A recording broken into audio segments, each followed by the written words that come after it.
I just wanted to hop on real quick today, kind of talking about how I go about tackling clothing when I'm decluttering clothing.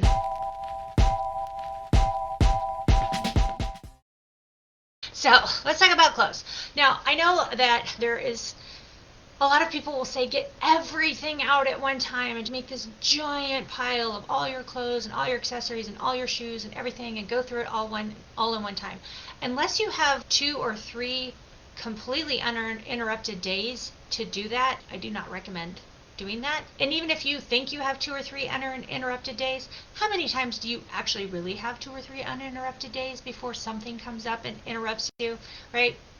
Let's not do that. Let's not overwhelm. I am all about small, consistent actions making for big wins. Let's not overwhelm ourselves. But besides the fact we're building a mindset, we're building a habit, and you can't do that by doing just one major purge, right? So I like to start by space. I like to kind of go by the container method on decluttering. And so depending on how much time you have, that might be a drawer where your jewelry is, or it might be the drawer where your socks is. I'm going to talk kind of in reference about closet, just to have something to reference to as I'm talking, but you can really apply this to whatever space where your clothing, accessories, shoes, etc. is saved. Before you start, you want to grab a box for donations and a trash can. Have those already ready there so that you don't have to go track them down once you get going. Whatever space you selected, you want to take everything out of just that one. Clothes or anything like scarves, sort of textiles. Your bed is a great place to pile those up. Things like jewelry, not so much great to be on your bed because you might lose some earrings if you have a particularly busy bedspread or fluffy bedspread or something. I prefer something like the dining room table for jewelry or small accessories. And then shoes, probably want to keep those on the floor just so you're not putting the dirt from your shoes on your bed or your table. Take everything out of the space and then clean the space you just took everything out of, right? Sweep the floor, dust the walls, do whatever needs to be done to clean that space because you don't want to put things back into a dirty space. The 3 main sort piles are trash. That's why we have the trash can. Those are the t-shirt that is threadbare and has no sentimental value, and exactly how many paint shirts do you really need to keep. There's donate, the things that are just obvious, you never wear them, you don't really like them, you're not even sure why they're still in your closet, but they're still in good condition. And then potentially keep. I'm not going to call any of those keep yet, the potentially keep. Now the potentially keep, we are going to need to sort as well. So you can either go through and sort potentially keep, donate, trash, and then go back to the potentially keep and sort it further, or you can do all that sorting all at once. I kind of like to do all of the sorting all at once from that first pile. The next sort is by type, right? So the tops together, the sort of the layer pieces together like cardigans, vests, the bottoms together, and you could even subdivide that further with like jeans and dress pants and skirts, or you can just put all of the bottoms in one pile and all of the tops in another pile, and if you wear dresses, all of the dresses in another pile. However that is meaningful to you.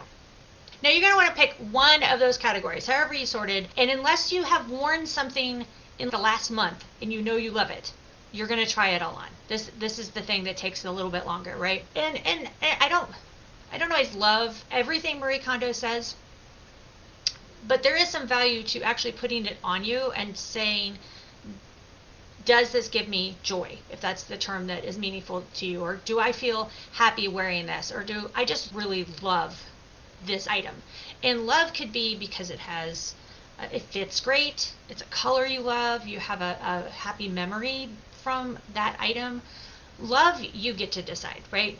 Fitting properly should be one of those things. We don't want to keep things that are super too big or super too small. The problem with keeping your closet full of aspirational clothing is that it can also make you feel bad about yourself. If you look in there and there's 6 pairs of jeans that you haven't worn in 20 years, you don't need that energy in your closet.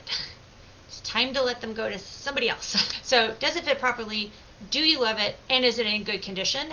And if it does need to be mended, are you actually going to do it? Or is that another thing that's been sitting in the closet silently yelling at you, fix me, right, for how long, and you haven't fixed it? We don't need that either. If you're not going to fix it, go, right? So now you've sorted, you've kept out the things that you love, and kind of go category by category on that. Anything that you don't love, anything that doesn't fit properly, anything that needs to be mended and you know you're not going to get to it, donation, trash. Now we have the things that are still in the potentially keep pile. You're going to want to then assess those. Do they fit your lifestyle? Do you have anything to wear it with? If you have this one fabulous, crazy, wild print shirt, but nothing to wear it with, you need to decide, am I going to commit to getting something to wear that with, or should I just go ahead and let it go as well?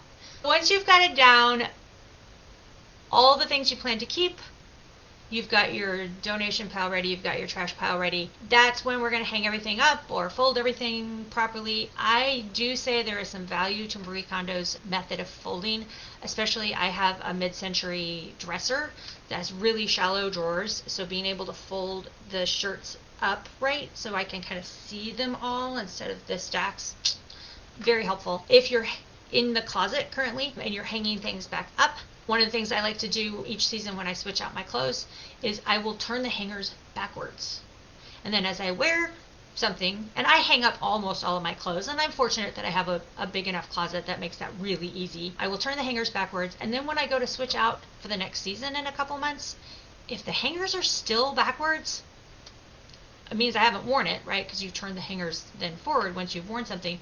If the hangers are still backwards, chances are I'm probably not going to wear it. I know studies show that we only wear about 20% of the clothes that we own. I don't anymore. I wear about 80% of the clothes that I own because I don't own a lot of clothes. But it's a process to get to that point, right? It takes time to get yourself to that point, if you even want to. You don't have to be a minimalist about clothes. You don't have to be into capsule wardrobe. But it is important for everyone to be intentional about the objects that are in their space, right? And that's really what we're talking about here, is be intentional. Know the things you own. Own them because you want to own them, not just because you've never done anything with them. So that's what I've got for you today.